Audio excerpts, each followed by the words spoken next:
大家好，我是辛博。我发现这2年咱们中国人的素质还是提升了很多，中国人的素质提升了很多，很少有那种随地乱丢垃圾的了，都是丢在共享单车的车筐里。多好啊！垃圾不落地。每回我都得把那个垃圾从车筐里拎出来，再放旁边车里。这都属于非文化物质遗产，传承它就不能断在我这儿。我不生产垃圾，笑的都是我的工友。我也试过拎着垃圾去找垃圾桶，没走几步，车让人扫了，急得我脑子没反应过来，嘴都张个来。你偷我车，这垃圾我刚拎出来的，你没看见呢？对方也是一脸懵，垃圾给你呗。这2年已经有点脱敏了，有没有垃圾的车我都能骑。但我还是觉得有垃圾的车会更难骑一些。你不能让那个垃圾颠出来，否则它就算我扔的。最烦过那种减速带，我得一手扶着车把，一手扶着垃圾，我恨不得拖着。我说我在这儿手扶拖垃圾。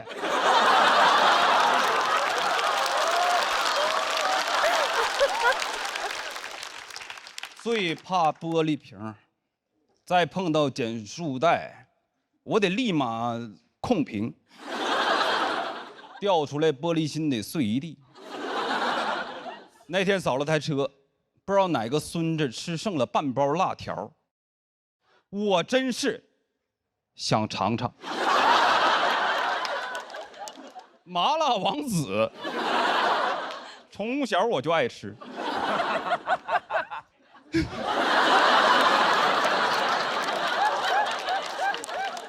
我送你2包。骑到地铁口还车，有个哥们儿迎面向我走来，周围没车了，他跟想接手这台。他也看到了车筐里的垃圾，他就，你知道有的时候人受了委屈会不自觉的自言自语给自己解释，不是我吃的。他冷漠的眼神仿佛就在告诉我，就你扔的。早知道我吃了好了。报复性的想文明一把，处理一下车筐里的辣条。但你知道地铁口的垃圾桶总被那个什么电瓶车团团围住，好在电瓶车也有车筐。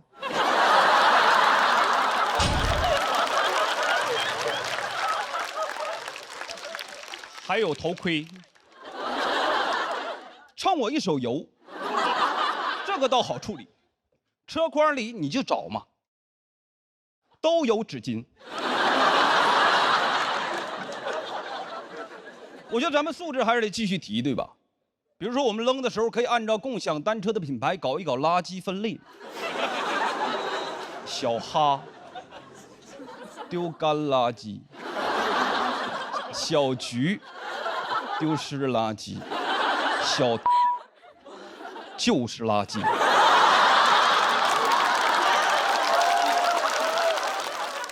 就他们家弹窗广告最多，稍微一不注意，网贷申请就开始了。我就骑个1块5的单车，申请这10万的网贷，偏要网我。他就从这个 P 点骑到另一个 P 点，这个模式就叫 P2P。包年才130，10万块钱够我包770年，能传到我8辈玄孙那里。2795年，全世界都自动驾驶了，就我孙子骑个共享单车。骑行世家，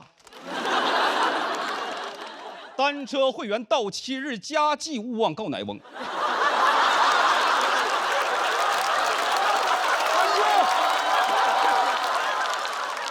感谢吧，感谢你8辈祖宗。是小哈就很好，小哈就不弹窗，小哈会在我第一次骑过他们家共享单车之后，就偷偷的帮我把网贷给注册好。哈特暖暖。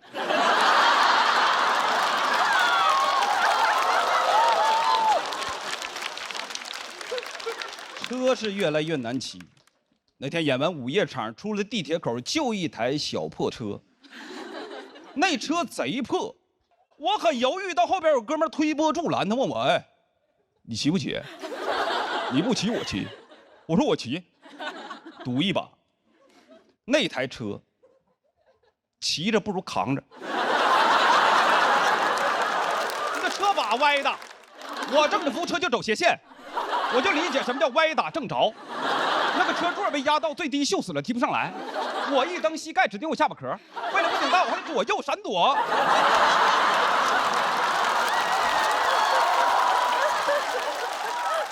我一个打工族给我骑成了维吾尔族。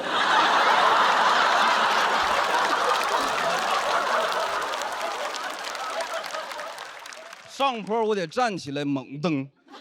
下坡还行，就是刹车不灵。骑进去我300块钱医药费，还行。网贷额度还剩99700。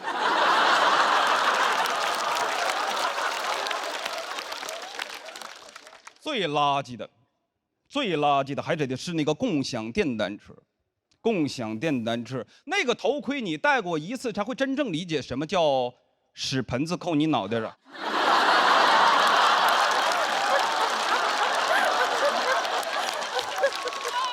臭到，朝闻道，夕死，所以不带警察惩罚我，带了老天惩罚我。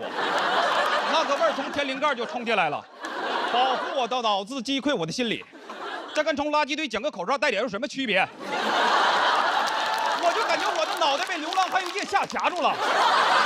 我头都是馊的，我嗖往前骑，让那风往后吹。只要我骑得够快，风和味儿就追不上我。唯一一个比那个头盔更臭的，就头盔那带儿。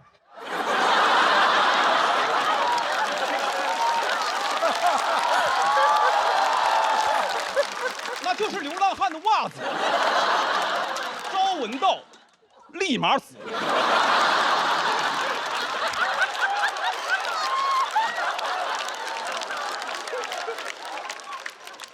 但是记住，一定要记啊，一定要记。你要是不记，一拐弯他就甩你嘴里。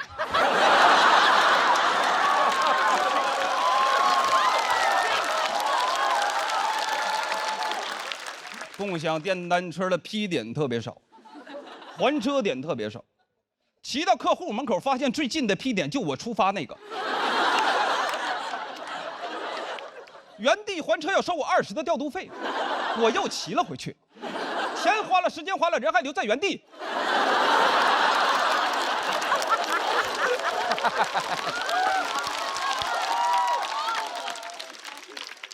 见客户迟到了，回来领导开车顺我，给我一顿臭骂。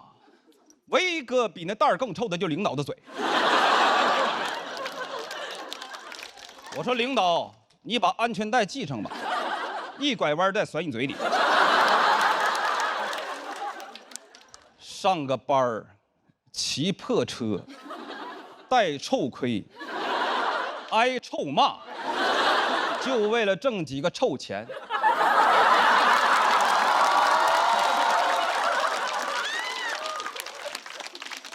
我觉得在大城市里，我跟共享电单车没啥区别。大城市里没有我的批点，但我想留下来。我不想骑了，我有腿，我要走起来。谢谢大家，我是辛波。哎，嗨，朋友们，你们好，我叫辛博。我32岁了。32岁是同龄人结婚的高发期。第一波结婚的已经开始陆续2婚了，甚至还有3婚，结婚证又复发了。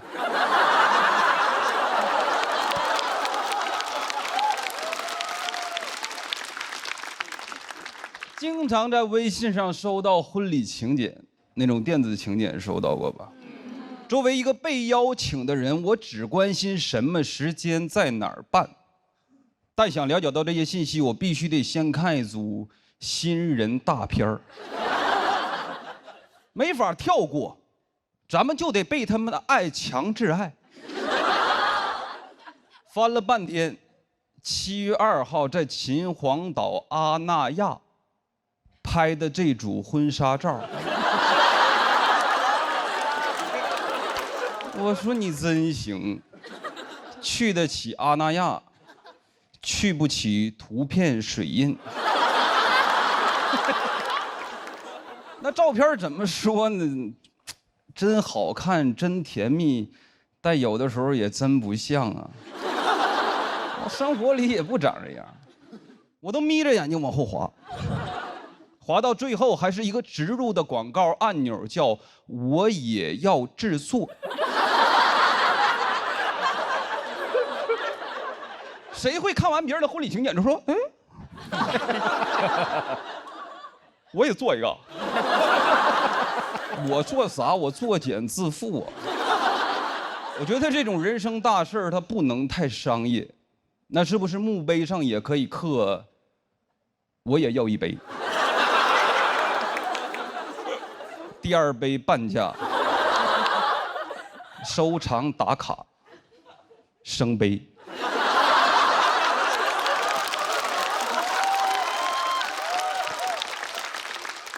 要免广告得做请柬的人办会员，我研究了一下啊，婚礼请柬的会员分2种，一种叫包年会员，一种叫终身会员。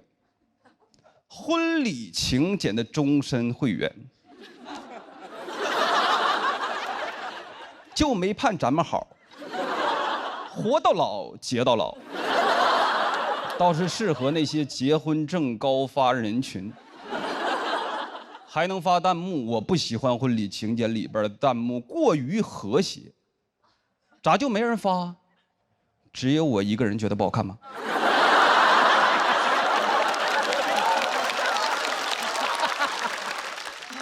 他们不离婚，真的很难收场。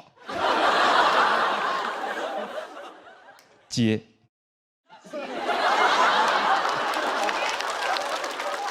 电子请柬最让我讨厌的是它能转发，收到过我前任的，他没给我发，但大家应该都有那种共同见友，谁能不好奇点点？我也转发，发给我爸，用他的手机发弹幕。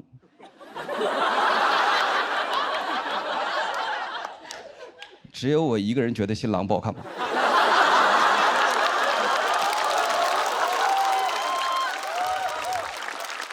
快乐持续到见友给我转了一张截图，我才知道这玩意儿后台有个功能叫谁看过我。图中显示辛博第15次查看了你的作品。我就是他婚礼请柬的榜一大哥。还有转发记录。辛博爸爸。通过辛博的转发查看了您的作品，我也不知道什么时候改的微信名，可能是知道了我要上节目。以前他叫不慕虚荣。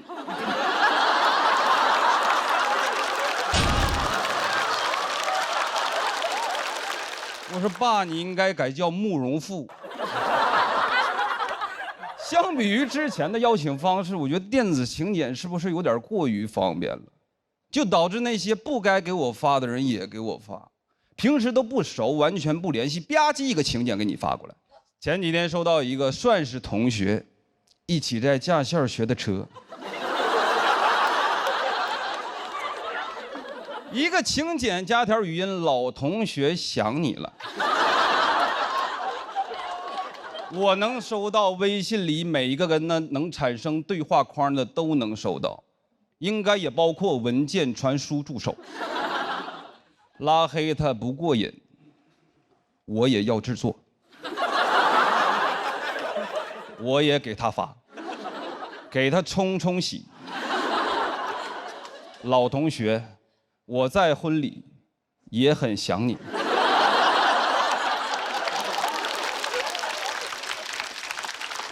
但如果都这么方便了，还没给我发的，那就是不拿我当朋友了。凭什么？对吧？大学室友，我也想不明白为啥有些人就是走着走着就走了。我可以不来，但你不能不邀请我，非常内耗。点他，朋友圈分享一个文章：大学室友，你一辈子最宝贵的财富，仅对他可见。分享一首歌，睡在我上铺的兄弟，我亲口唱的。我怕他没有会员。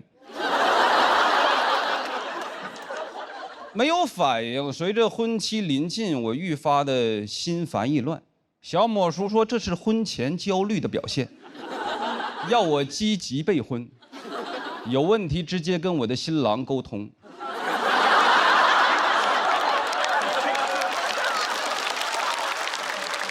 我鼓足勇气去跟他说为什么不请我，他说发群里了，你没看见吗？我说什么群？他就撤回了。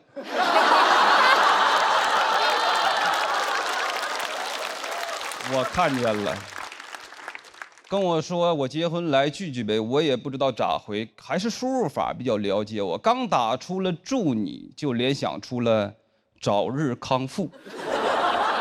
但回想，就算他第一个就邀请我，又如何呢？我也得在心里边先量化我们的感情，还值多少钱，减去差旅成本。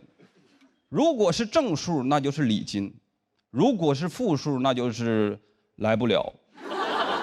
他的大喜之日就是我的出差之时。我说不好意思，领导派我去一趟巴塔哥尼亚。婚礼邀请好像对双方都是一件很难直接表达真实意愿的事儿。我想好了，以后我做请柬我就不放时间地点，这样能让大家多看几遍我的新人大片儿。哎，是我划过去了吗？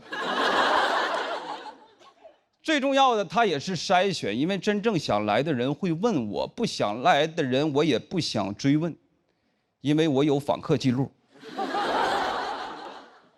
我需要终身会员。谁看过我还没问我的，那我肯定得记他一辈子。谢谢大家，我叫辛博。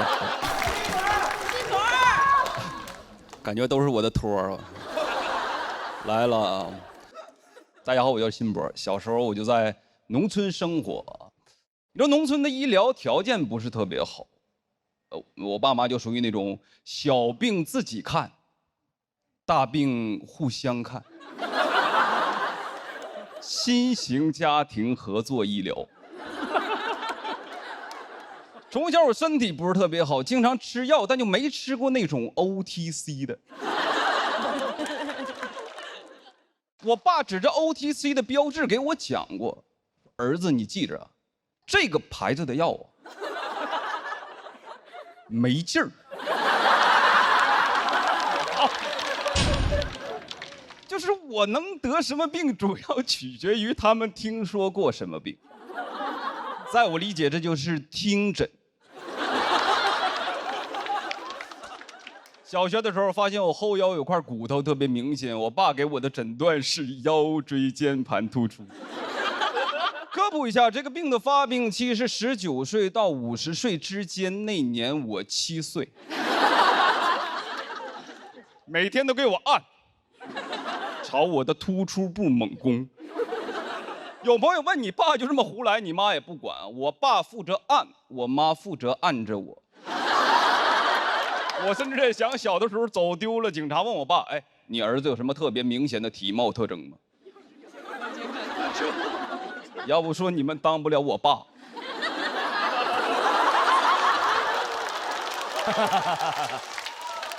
我爸都得说腰上有我的指纹，能解锁我儿子。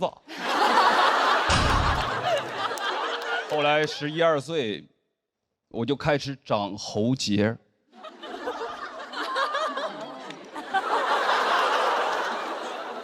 有点害怕。这能按死我吧？天天夹着嗓子说话。转移了，颈椎间盘也突出了。还有一次就是高中打篮球，被队友踩在了我的脚趾上，淤血一直不好。我妈的诊断是灰指甲。当时我爸已经外出打工了，但是通过电话的方式远程参与了我的会诊。2位专家的意见高度一致，确诊真菌感染。就开始了我长达18年的漫漫指甲路。听说那个5%盐酸阿莫罗芬有效果，吃了半个月让我停掉了。说儿子，我发现这个好像是个外用药。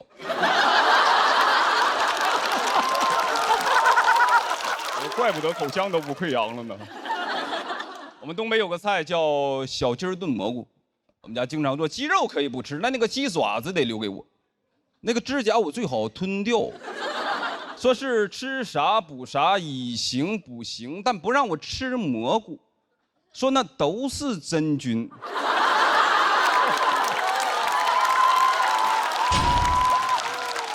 按照这个说法，我特别心疼云南人民，那就是全球灰指甲发病率的高地。我只听说过见手青，不知道有没有见脚灰。昆明就是满城尽带灰指甲。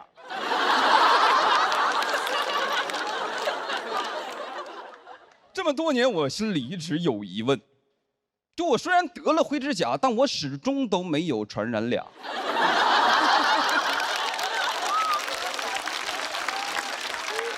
我妈给我的解释是，起码咱们控制住了。直到去年去捏脚，技师大哥看了一眼我的脚趾，说：“老弟啊，你这是湿疹，你回去买一管莫匹罗星。”我买了一管姜信姜仪，因为上面写着 OTC。这能有劲儿吗？抱着试试看的心态抹了半个月就好了，我感觉我的指甲都想给我托梦。18年了。当然，我爸妈也不是意见经常一致。北方冬天经常流感肆虐，本来一家人整整齐齐吃着晚饭，我好死不死打了个喷嚏。你知道，在我们家，如果我突然打了个喷嚏，那一定没有人想我，但一定有人想治我。我爸说是甲流，我妈说乙流。2个人争执不下，最终决定为了我2种药我各吃一半。这2个药的核心，一个叫阿比多尔，一个叫奥司他韦，都有一定的副作用。阿比多尔胃胀气，奥司他韦拉肚子。我奉劝各位啊，不要在胃胀气的时候拉肚子。我就像一台装了氮气的跑车。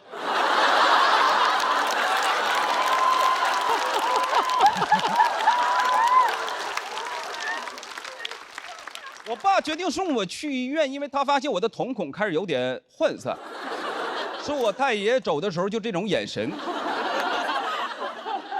医生建议打青霉素，我爸说：“我儿子必须用最好的药，头孢，打上就退烧，不打就高烧，反反复复1个多月，我才肺炎。”拍了片子说我的肺上有阴影。我说怎么不拍拍心里啊？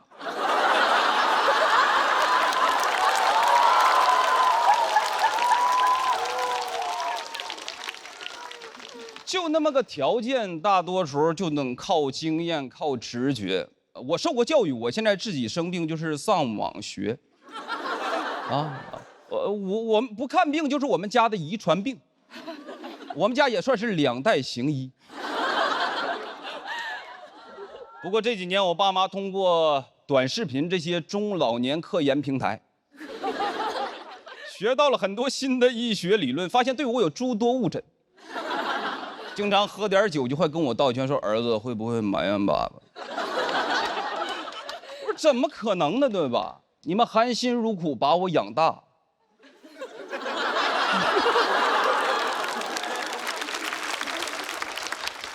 以后就是我养你们。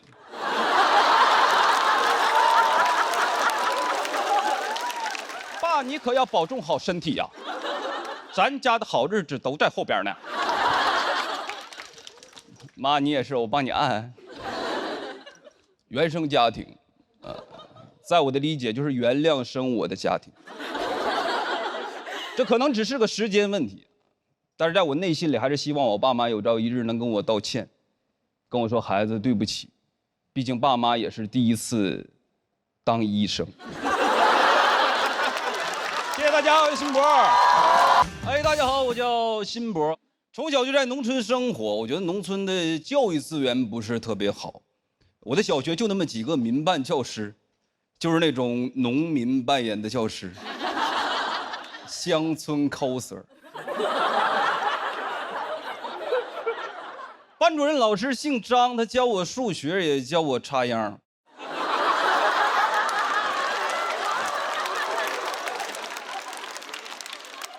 很多掰着手指头能算出来问题，张老师也算不清楚，因为他少根手指，算法上有 bug， 9进制。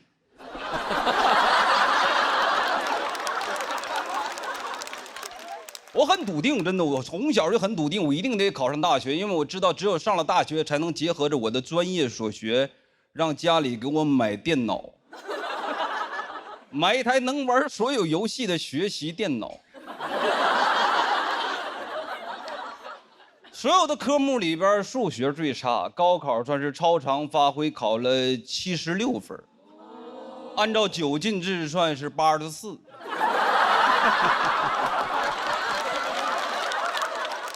也没及格，被调剂到了数学系。我这样的学数学门儿都没有。我说妈，你必须得给我买台电脑，上帝把门给我关死了，你得给我打开一扇 Windows。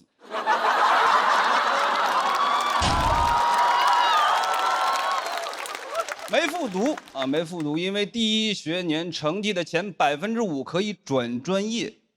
也就是说，学好数学就能不学数学。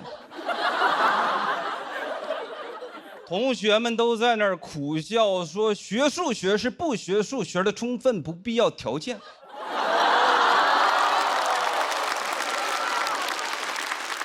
听得我都茫然了。我说你们家里都什么条件？入学摸底儿考，我就是倒数第2，倒数第1是我的 homie 威哥。全班就只有我们2个人有共同语言。老师说这道题应该没有同学不会吧？我说不应该。威哥说我不会。选我当班长，说反正你也学不进去。我说为什么不学威哥？他说也不能太蠢。我最想学的专业是计算机，因为小的时候就觉得黑客很酷。大学也自学，去黑客论坛上还拜过师傅，学费60。加了 QQ 给我传了个文件，如何盗号。我一点号就被盗了。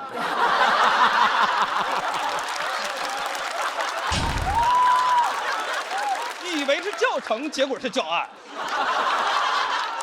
这算啥？黑吃黑。还用我的 QQ 跟我的同学们借钱，就威哥借了。你说他蠢吧，二话不说他就帮我；你说他不蠢吧，转账的时候我就在他旁边。那是一句话也不跟我说。问过老师，我说老师，我们学数学能干啥？老师说能当老师。我后悔了，我应该问校长。其他专业就是培养对社会有用的人，我们就是培养对社会有用的人。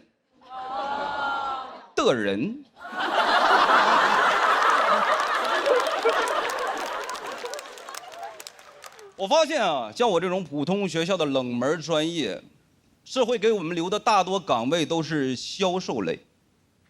我们学院的优秀校友墙就是全国房产中介的优秀员工墙，上面的照片基本都一个知识。那个校友群你就看吧，名字开头都有个 AAA， 你得往下滑到100名开外才有一个 B 打头的，比亚迪卖车。毕业季的时候有那种优秀学长回来招聘，我给他倒了杯水，他说老弟呀，全班我都看了，就你能干销售，数你的眼神最空洞，你根本就学不进去。我不想干销售，我觉得这么多年书白读了，确实感觉自己有点脱不下去长衫，但我也知道自己里边啥都没穿。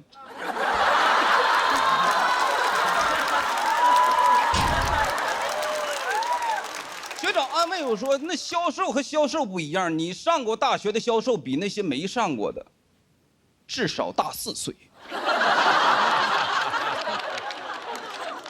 你就比你同龄人成熟。当然还有一个就业方向就是数转码去做编程，有专门的培训机构，3个月包就业，全班都去了，我跟威哥学了6个月，机构要给我俩退款，说是影响了这机构办学以来100%的就业率。我说不行，我只要工作。他说要不你们俩就留下来当老师，教数学。我没留下，在老师的推荐下，当地的矿务局要一个懂数学又懂计算机的人才。我说领导，我还懂点黑客。那个岗位就是坐在矿井口的岗亭里，对着一台电脑屏幕，下去一个矿工，我就在 Excel 上+1，上了一个我就全都懂数学和计算机。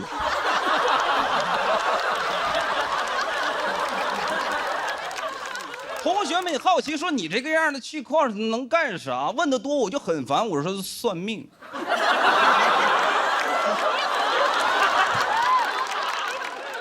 有一次下去7个，上来8个，给我吓坏了。我说这是挖到墓了，对不上账，是不是我得下去？每天除了我矿井口就没有人，整整3个月，我的日子过得就像个小日子。井上一郎。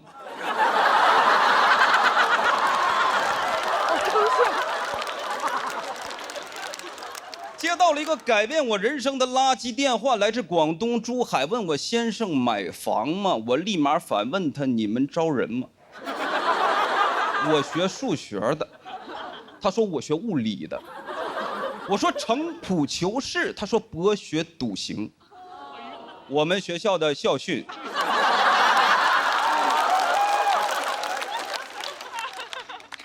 时代也在发展，这几年 AI 成了风口。我也是干了很多年销售，几经辗转在网络安全行业。很多朋友不了解，给大家科普一下，就是帮用户抓黑客。总有一天我能逮住我师傅。在风口上，威哥也飞起来了。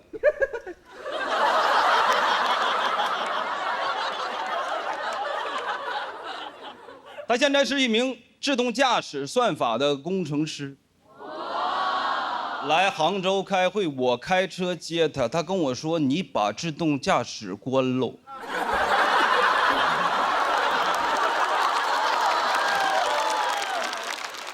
他的能力我最了解。不在我之下，命运他经常跟我开玩笑，但我不能拿自己的生命开玩笑。威哥还安慰我说：“没事儿，你这一款我只是参与，我开发那款出口欧洲。”谢谢大家，我叫辛博，谢谢。大家好，我是辛博。哎，看着观众都很年轻啊，怎么样，都结婚了吗？挺好。我是喜欢见证幸福，但我不喜欢参加婚礼，尤其那个吃席环节。熟人还行，碰到陌生人就总容易陷入那种尬聊。那个，我是他小学同学，你呢？大学同学。真好。那个听口音东北的吧？东北哪儿？辽宁。我爸去过吉林。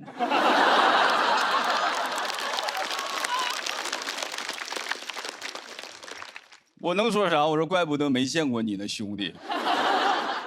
而且我觉得婚礼的主角也不是新郎新娘，就是婚礼的司仪，他主宰一切。全国的婚礼司仪好像都同一个腔调，我就感觉这帮人在同一个地方批发的声带。现场尊敬的各位来宾，欢迎各位前来参加张凯宇先生和李子涵女士的婚礼。听着很温暖，但里边没有一点真情实感。生活里表达感情也这么说话吗？你踩我脚了。正常开始一般都是爱情故事，是吧？新郎新娘相识于大学校园，图书馆隔着书架的惊鸿一瞥，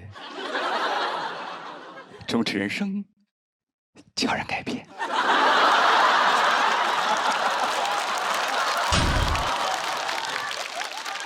我坐在台下看着新郎，我的兄弟，我用我的人品担保，他绝对不会去那种地方。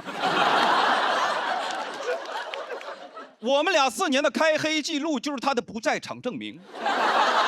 没有他，我不可能知道本科延毕最长只有6年。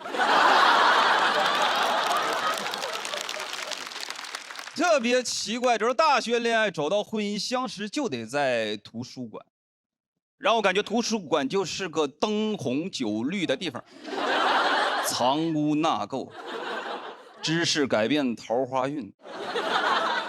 都什么时代了，我觉得大家怎么恋爱走到婚姻都很正常，打游戏认识怎么了，有什么不能讲的？新郎新娘相识于王者峡谷。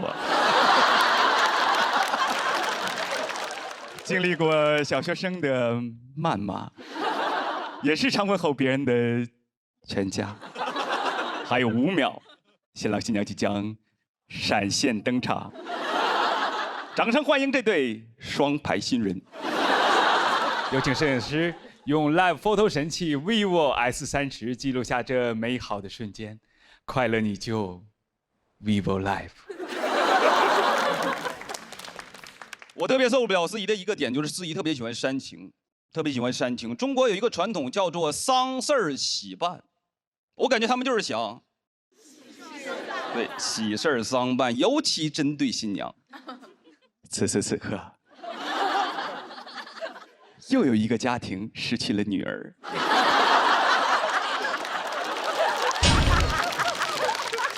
这是嫁过去，又不是送进去。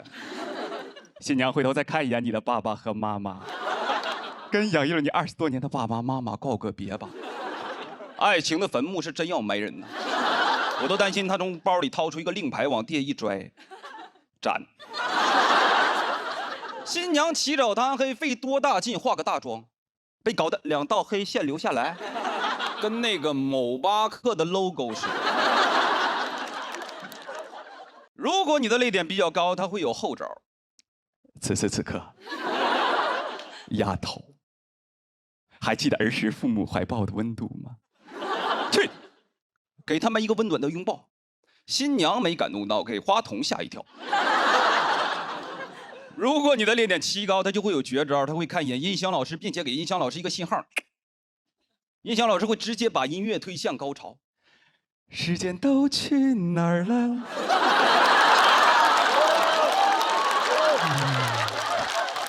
是啊，时间都去哪儿了？此时此刻，丫头勇敢的、大声的哭出来吧！你看新娘跟过了电似的，妈！我觉得人都需要仪式感，对吧？但那些明知故问的问题，把它变成了一种流程。看我们的新郎，帅不帅？能说啥？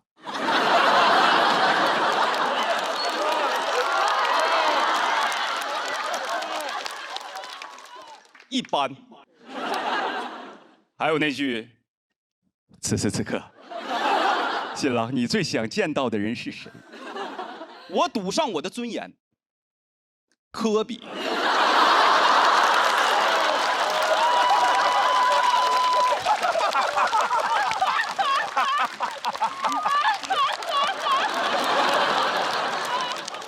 我都担心他单膝跪地时候喊出的不是“宝贝嫁给我”，而是“湖人总冠军”。一直问我，你说哥，我婚礼是定在8号还是24号？我说你就定在8月24号。最傻的就是那句：“新娘，你愿意？”说实话，这么多年我花了这么多份子钱，我也想看点不一样的。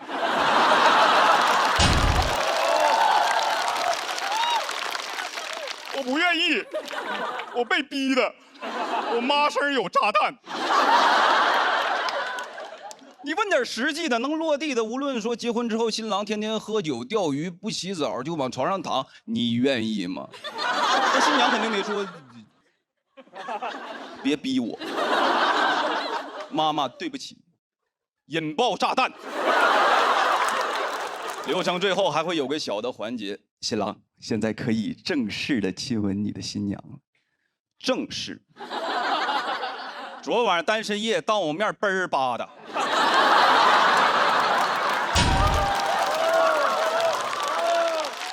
舌头都系成蝴蝶结了。那都不是正式，那都是测试。小 kiss。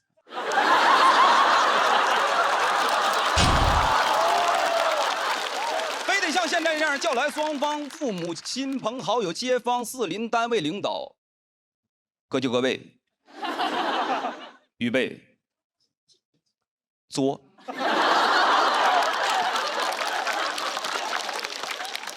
亲一下得了呗，亲一下得了呗，亲吻不停，掌声不停。鼓掌的人不想鼓，接吻的人不想亲，就他自己玩的挺开心。婚礼流程什么时候结束？不是仪式的完成，就是那句开席。台上新郎还在那儿真情流露，台下大姨已经抖落开了塑料布。新郎说：“你是我的全部。”大姨说：“全部都是我的。”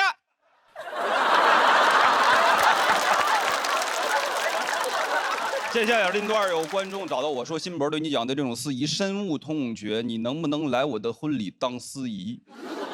回旋镖扎到自己。”我说可以，我当司仪哭绝对不可能，但也有可能婚也结不成。我当司仪那就一切从简，工作忙，新郎新娘都可以不来，反正也没有人在意，我就只讲一句：你们是真饿了。份子钱随了吗？我就说没人在意吧，我就只讲一句：现场尊敬的各位来宾，此时此刻，开席。